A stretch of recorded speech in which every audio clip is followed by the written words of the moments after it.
Kalau korang seorang student and korang tengah cari macam mana nak tambah lagi duit poket korang tu, korang tak nak susahkan mak bapak korang, nak usaha sendiri, korang kena tengok video ni sampai habis. Sebab saya akan share 7 idea praktikal macam mana cara korang boleh buat duit sebagai seorang student. And apa yang saya share ni adalah berdasarkan pengalaman saya dan kawan-kawan saya sendiri. Apa yang kita orang buat masa dekat U untuk dapatkan side income. Okay, jom mula. So first, korang boleh sediakan servis printing. Okay, kalau korang perasan kan, dekat universiti ni student memang diorang tak lari daripada buat assignment, report, TC dan sebagainya lah. Semua benda nak kena print. Memang dekat koperasi dia ada sedia servis printing kan, tapi kadang-kadang masa untuk print dekat koperasi universiti tu terhad. Pukul 10 malam dah tutup dah, pukul 8 malam dah tutup dah. And kadang-kadang koperasi tu jauh nak pergi kan. So kalau korang buat printing service ni memang sebenarnya sangat menguntungkan lah. Okay, saya tengok kawan saya buat, memang untung lah. Okay, duit dia hidup dekat U tu dia pakai duit buat service printing tu je. Labur sikit duit beli printer. Printer ni pula beli yang jenis ink tank lah, jangan beli yang pakai cartridge. Sebab yang pakai ini dia lagi jimat. Okay, isi dakwat sekali boleh print banyak helai. Lepas tu bila nak ink dah habis, bapak pakai ink je, tak payah nak beli cartridge baru setiap kali. So korang beli printer ni, korang letaklah dekat bilik korang ataupun dekat tempat yang khusus untuk orang datang print. Nanti confirm ramai yang datang print dekat korang. Okay, korang sedialah cara bayaran melalui QR code ke, ataupun sedia tabung nak letak duit untuk orang bayar cash ke. And promote sikit servis yang korang sedia ni dekat grup-grup WhatsApp. Untuk lokasi printing service ni, dia sesuai lah kalau bilik tu korang duduk seorang ataupun jenis bilik yang ada kompartmen sendiri. Okay, sebab nanti bila korang dah start buat servis printing ni, akan ramai student yang keluar masuk bilik tu. Jadi kita tak naklah ganggu kawan-kawan yang lain kan, yang ada juga dalam bilik tu. So kita kena make sure tempatnya sesuai lah. Yang tu yang pertama. Yang kedua, korang boleh jual makanan dekat U korang ni. Okay, sebab dekat U ni kantin ataupun food court dia bukan ada makanan setiap masa. Dia orang ada waktu tertentu je yang makanan tu disediakan. Contoh daripada pukul 8 pagi sampai pukul 10 malam. Waktu-waktu yang lain tu dia orang tak sediakan makanan. Okay, jadi kalau jenis student yang lapar tengah malam, pukul 12.30 malam lapar, pukul 2-3 pagi lapar, dia orang akan cari makanan lah waktu ni. And masa tu lah korang ada peluang nak buat bisnes jual makanan korang ni. Okay, buat simple-simple je pun laku. Macam contoh jual roti sausage ke, jual sandwich ke, jual nugget ke.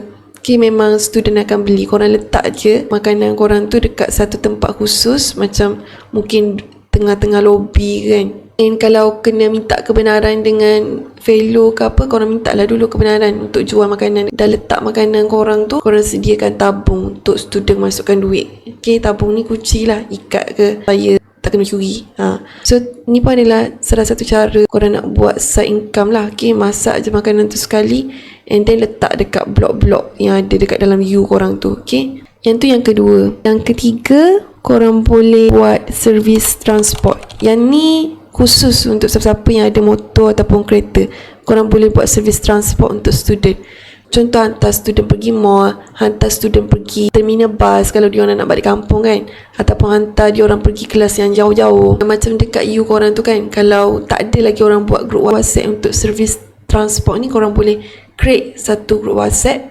Okay, kat situ korang jemput siapa-siapa yang nak buat servis transport ni, and then jemput juga siapa-siapa student yang nak guna servis transport ni. Okay, biasanya macam saya dulu, saya buat servis transport kan. Okay, saya masuk dalam grup servis transport tu, nanti adalah student yang akan request. Dia akan tulis ada berapa orang, berapa pax nak naik kereta, nak pergi mana, pukul berapa. So kalau saya available time tu, saya akan DM lah diorang, cakap saya available. So nanti diorang setuju nak guna servis transport saya tu, saya akan pergi ambil lah diorang dekat tempat yang diorang dah tulis dekat dalam WhatsApp tu, and then hantar ke destinasi. So kat situ bolehlah charge berapa ringgit yang bersesuaian kan. Okay, yang tu kalau ada kereta. Kalau korang ada motor, tak sesuai lah kalau korang nak buat servis hantar student ni.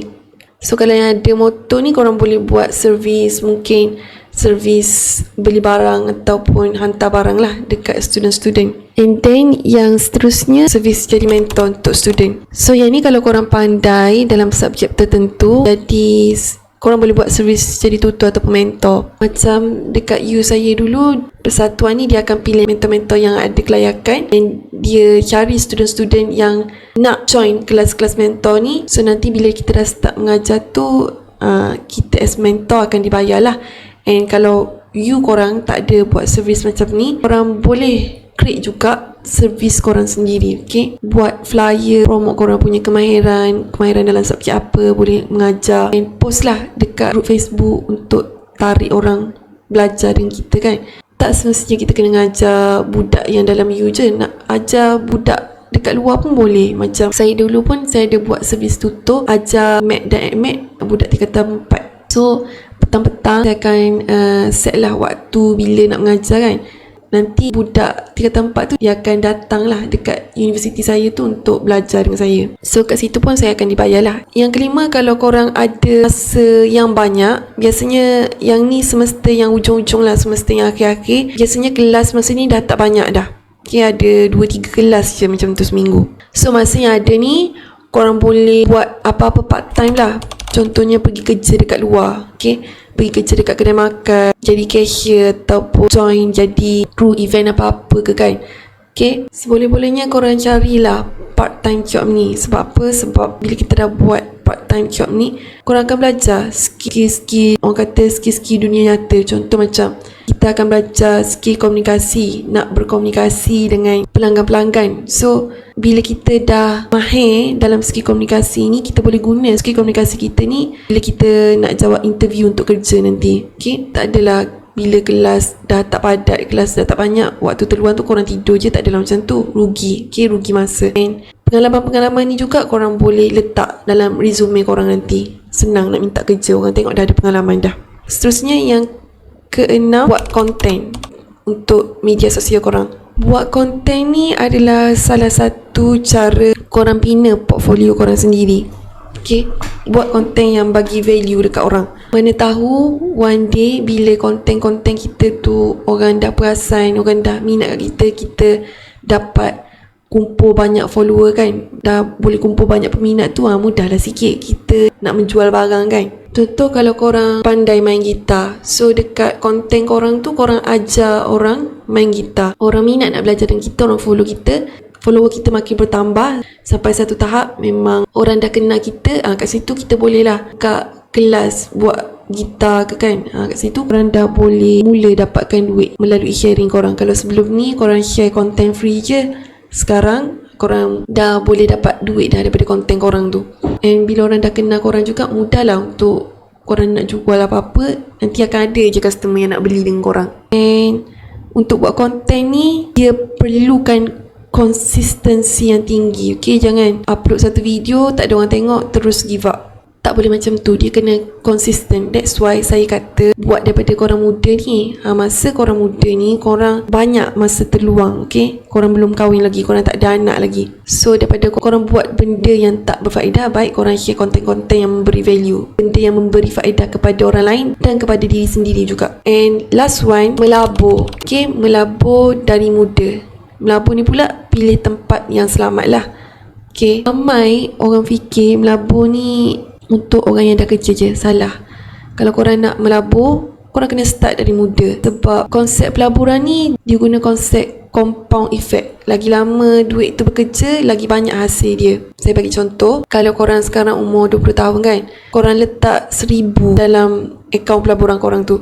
Masa korang umur 60, 1,000 korang yang korang letak masa umur 20 tahun tu, dia dah jadi 10,285 masa umur korang 60. Tapi kalau korang start melabur umur 40 tahun, korang letak 1,000 masa umur 40 tahun, nanti bila umur 60 tahun, 1,000 korang yang korang letak mula-mula tadi tu, dia jadi lebih kurang RM3,207 je. Nampak tak? Labur sama je RM1,000, tapi waktu bermula tu berbeza. Yang pelaburan bermula umur 20 tahun ni, dia dapat 3 kali ganda lagi banyak berbanding pelaburan yang bermula umur 40 tahun ni. Sebab apa? Okay, konsep compound effect ni, lagi lama duit tu bekerja, lagi kaya hasil yang diberikan.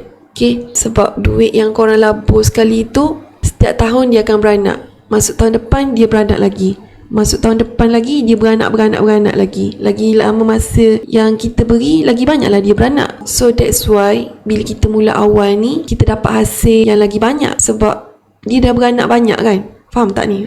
Basically lagi awal korang mula melabur dan lagi banyak duit yang korang letak dalam akaun pelaburan korang ni, lagi tinggi hasil dia berbanding orang yang start lewat. And kalau korang tak tahu nak pilih akaun pelaburan mana yang paling bagus, saya cadangkan korang pilih Y Invest.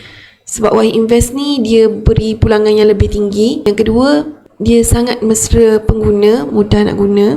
Kita letak je duit dalam akaun Y Invest tu, nanti duit tu akan beranak sendiri. And yang ketiga, dia patuh syariah lah. Okay, dalam Y Invest ni dia ada banyak syarikat. Okay, ada syarikat antarabangsa, syarikat tempatan. Tapi syarikat-syarikat dalam ni, diorang pastikan aset-aset dalam ni dia tak adalah jual benda-benda yang tak halal tu. Okay, tak ada judi, tak ada arak. So memang sangat trusted and patuh syariah. And insyaAllah Y Invest ni dia sebuah tempat pelaburan yang selamat lah, and sangat sesuai untuk korang simpan dalam jangka masa yang panjang. Jadi, kalau korang nak melabur dekat Y Invest ni, korang pergi je dekat Play Store and then korang type Y Invest. Okay, macam korang tengok yang saya ni, saya dah install kan. Kalau korang tak install lagi, nanti akan ada button install kat sini, korang klik je install tu. Lepas tu dia akan adalah proses pendaftaran dia. Korang boleh mula daftar. And kalau korang nak dapat RM10 percuma dalam akaun Y Invest korang ni, korang boleh masukkan kod saya Hushaz30 ni. Nanti korang akan dapat RM10 percuma. Dan untuk melabur dalam Y Invest ni, paling minimum setiap kali korang nak melabur adalah RM100. So bila korang dah kerja tadi kan, korang dapat gaji ke apa, asinglah sikit duit untuk pelaburan korang ni. Ni adalah tabung masa hadapan korang lah kiranya. So tu adalah 7 idea yang korang boleh buat untuk jana side income korang as a student. Actually ada banyak lagi yang kawan-kawan saya buat. Contoh ada yang jual aksesori, ada yang buat part time, jaga kedai koperasi dekat U tu. Ada banyak lagi lah, cuma saya sebut 7 ni je dulu. And kalau korang ada lagi suggestion cara-cara student nak buat side income dekat U ni, korang boleh share suggestion tu dekat comment box. Saya pun nak baca. Okay, and siapa yang dah berjaya tengok video ni sampai habis, saya nak ucapkan tahniah lah sebab korang dah ada kesedaran awal dalam dunia kewangan ni. And kalau korang nak ada mindset seorang jutawan, saya suggest juga korang beli 3 buku ni. Buku Rich Dad Poor Dad, Think and Grow Rich, The 80-20 Principles. Okay, buku-buku ni dia akan ajar kita secara praktikal lah macam mana kita nak ada mindset seorang jutawan and cara kita nak jadi kaya dan berjaya. And last but not least, bila korang dah tengok video saya ni, tolong mula sekarang. Jangan tengok saja sebab rugi. Sebab nanti korang tak boleh nak develop skill-skill yang memang sangat diperlukan untuk menjadikan korang seorang yang berjaya. Contohnya skill komunikasi, skill urus duit, skill hadapi dunia nyata dan macam-macam lagi lah. So start sekarang untuk kebaikan korang sendiri. And jangan lupa follow saya sebab saya ada banyak lagi benda nak share.